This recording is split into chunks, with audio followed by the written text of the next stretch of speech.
কিছু কিছু বয়স্ক মানুষদের যাদের বয়স 60-এর কাছাকাছি বা বেশি বা কম বেশি, যারা বিভিন্ন কোমরবিডিটি অর্থাৎ সুগার কারো আছে, কারো প্রেশার হাই, যারা কোলেস্ট্রল বা কারো কারো একটু কিডনির সমস্যা বা অনেকদিন কোনো কোনো রোগে ভুগে থাকে, তাদের একটা সমস্যা প্রায় দেখা যায় যে ইলেকট্রোলাইট ইমব্যালেন্স, সোডিয়াম বা পটাশিয়ামের ঘাটতি বা বেশি বা কম।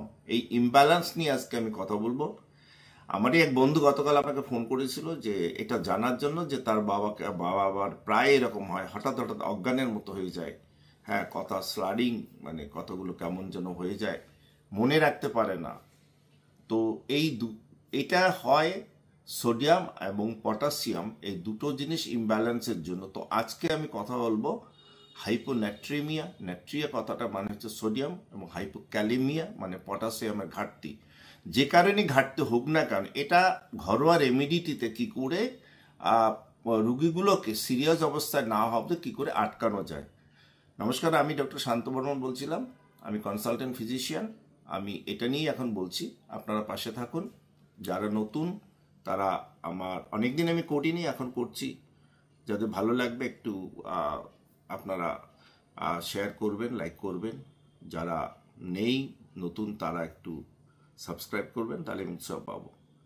তো যেটা বলছিলাম, ইলেকট্রোলাইট সোডিয়াম পটাশিয়াম যে কারণে কমে যাক না কেন, তো সোডিয়াম এবং পটাশিয়াম এই দুটো মলিকুল, এই দুটো মলিকুল কিন্তু আমাদের রক্তের মধ্যে মিশে থাকে, এবং আমাদের খাবার গ্রহণের পরে যে বিভিন্ন যে নিউট্রিয়েন্টগুলো আছে সেগুলো কিন্তু এরকে ব্যালেন্স করে এটা স্রোতের মতো বিভিন্ন অঙ্গে নিয়ে যেতে সাহায্য করে, বের করতেও সাহায্য করার প্রয়োজনে যদি কোনো কারণে হয়েই যায়। এবং যদি সোডিয়াম কারো কমে যায় তাহলে কি হয়, অ্যাকচুয়ালি সোডিয়াম অর্থাৎ নুন, আমরা যে বাড়িতে লবণটা খাই এটা সোডিয়াম ক্লোরাইড, সাদা লবণ। সে আপনি সাদা লবণ বলুন আর লাল লবণ, কেউ সন্দুক লবণ বলে, তো লবণ তো লবণই, সোডিয়াম ক্লোরাইডের একটু এদিক ওদিক আছে আর কি।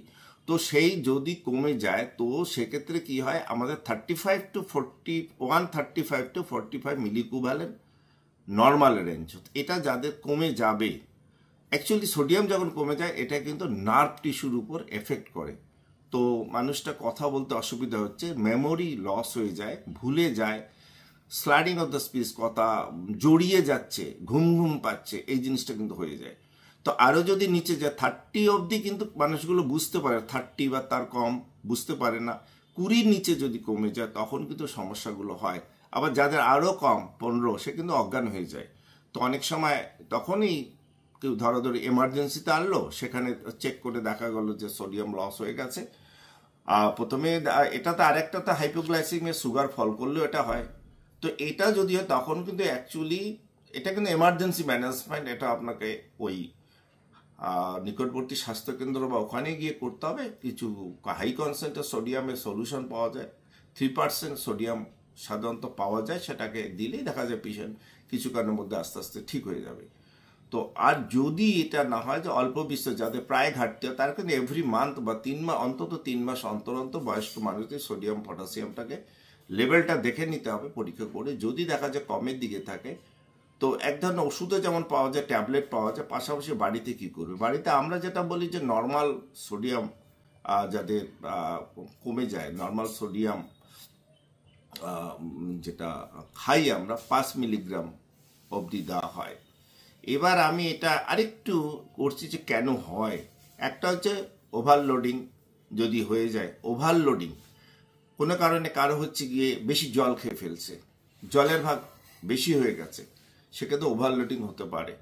তো আবার কারো দেখা যায় যে হার্ট ফেলিওর, সেখানে কিন্তু ফ্লুইড ওভারলোডিং হয়। কিডনি ফেলিওর, ফ্লুইড ওভারলোডিং হয়, অর্থাৎ কিডনি দিয়ে পাস করছে না জলটা।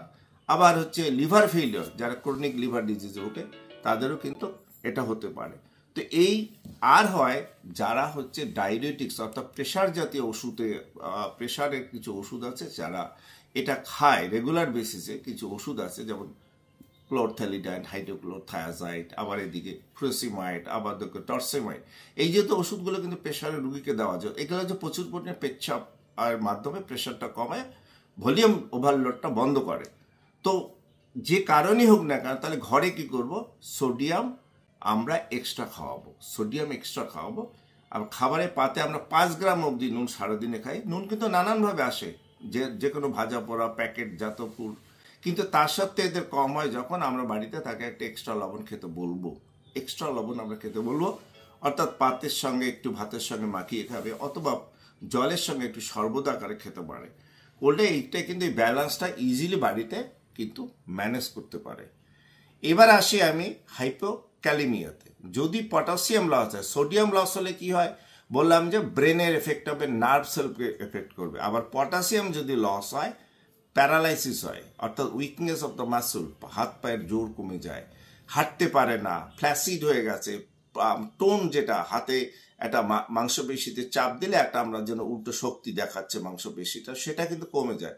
অর্থাৎ এখানে মাসল উইকনেসটা হয় পটাশিয়াম কমে গেলে। যাদের সেটা ওই একই ধরনের এই জাতীয় রোগগুলো থেকে হতে পারে, নানান কারণেই হতে পারে। তো সেক্ষেত্রে পটাশিয়াম যাদের লস হয়, এবং সেটা বাড়িতে কি করে আমরা এই পটাশিয়ামটাকে মেনটেন করব, আমি বলছি এক তো ওষুধ তো ডাক্তারবাবুরা দেবেন, আপনারা যখন যাবেন সেটা হবে, কিন্তু এটা তো সারা জীবন এইভাবে তো ওষুধ খাওয়ানো যায় না, বা খাবে, কিন্তু একটা মেনটেনেন্স করতে হবে। সেই মেনটেনেন্সটা বাড়িতে সম্ভব।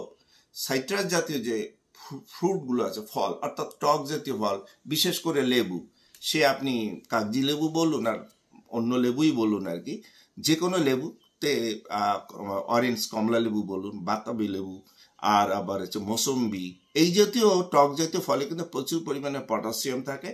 এখানে একটা জিনিস মনে রাখতে হবে, যাদের কিডনি জাতীয় রোগ আছে, যাদের না পটাশিয়াম বেশি খাওয়া বারণ আছে, ফল খাওয়া বারণ, তাদের বাদ দিলে বাকি পটাশিয়াম সাপ্লিমেন্টটা কিন্তু আপনার ডেইলি একটা করে লেবু, কলাতে প্রচুর পরিমাণে পটাশিয়াম থাকে, পালং শাকে প্রচুর পরিমাণে পটাশিয়াম থাকে, আলুতে প্রচুর পরিমাণে পটাশিয়াম থাকে যদি তার বারণ থাকে। তো এইভাবে ডেইলি যদি একটা করে লেবু, অন্তত পাতি লেবুগুলো সকালবেলা খায়, সঙ্গে ফল টল খায়, তাহলে কিন্তু এইরকম পটাশিয়াম লসটা তার আটকানো যাবে। এবং পেশেন্টের ওই যে ফ্ল্যাসিড প্যারালাইসিস, হঠাৎ করে প্যারালাইসিস, এরকম একটা ঘটনা আছে যেটা ইয়াংদের মধ্যে হয়, সেটাকে আমরা বলি হাইপোক্যালিমিক পেরিওডিক প্যারালাইসিস। ছেলেটি ভালো খেলাধুলো করে এলো, বাড়িতে খাওয়া দাওয়া করলো, তারপরে হঠাৎ করে দেখলো যে তার একটা অস্বস্তি হচ্ছে, পায়ে জোর পাচ্ছে না, সে হাঁটতেই পারছে না। তো এক্ষেত্রে দেখা যাবে যে পরীক্ষাগুলো করলে সাধারণত এটাকে পটাশিয়াম লস হয়। পটাশিয়াম সাধারণত 3.5 ইকুইভ্যালেন্ট পার লিটার থাকে, সেটা কিন্তু কমে 2.5, কারো 2, এটা আমরা পাই। এটা বিশেষ মেকানিজম, বিশেষ কারণের জন্য ঘটে, সেটা অনেক জটিল ব্যাপার অ্যাকচুয়ালি। তো সেক্ষেত্রেও তাদের ক্ষেত্রে এটা, এবং যাদের হাইপোক্যালিমিক পেরিওডিক প্যারালাইসিস হয় তাদের কিন্তু অ্যাকচুয়ালি ঘন ঘন হয়। আজকে হলো ভালো আছে, আবার 3 মাস বাদে ইয়াং তরতাজা ছেলে মেয়ে তার হয়ে গেল, তাদের ক্ষেত্রে কিন্তু একই জিনিস, তাকে 3 মাস অন্তর অন্তর সোডিয়াম এবং পটাশিয়াম দুটোই একসঙ্গে করতে হবে। যাদের এটা হয় সেই সঙ্গে তাকে এই পটাশিয়াম জাতীয় খাবারগুলো বাড়িতে যদি খায় ভালো থাকবে। এর সঙ্গে একটু ক্যালসিয়াম খেতে হবে, ম্যাগনেসিয়াম খেতে হবে, সেটা কিছু মলিকুল পাওয়াই যে ট্যাবলেট আকারে পাওয়া যায়, সেটা করবে। তো আশা করি জিনিসটা বোঝাতে পারলাম। বয়স্ক মানুষদের বাড়িতে যারা বয়স্ক আছে তাদেরকে আমাদের যে হেলথ কেয়ারের সঙ্গে এই মানে নিউট্রিশন কেয়ার সঙ্গে কি করবে সেটা আমাদের সবার জানা দরকার। সেইভাবে করলে আপনাকে ঘন ঘন ওই মানুষটাকে দৌড়ে দৌড়ে হাসপাতালে যেতে হবে না, আপনারা বাড়ি থেকেই তাকে সুস্থ সবল করে তুলতে পারবেন, তার দীর্ঘ আয়ু বাড়িয়ে দিতে পারেন। নমস্কার, এখানেই রাখলাম, ভালো থাকবেন।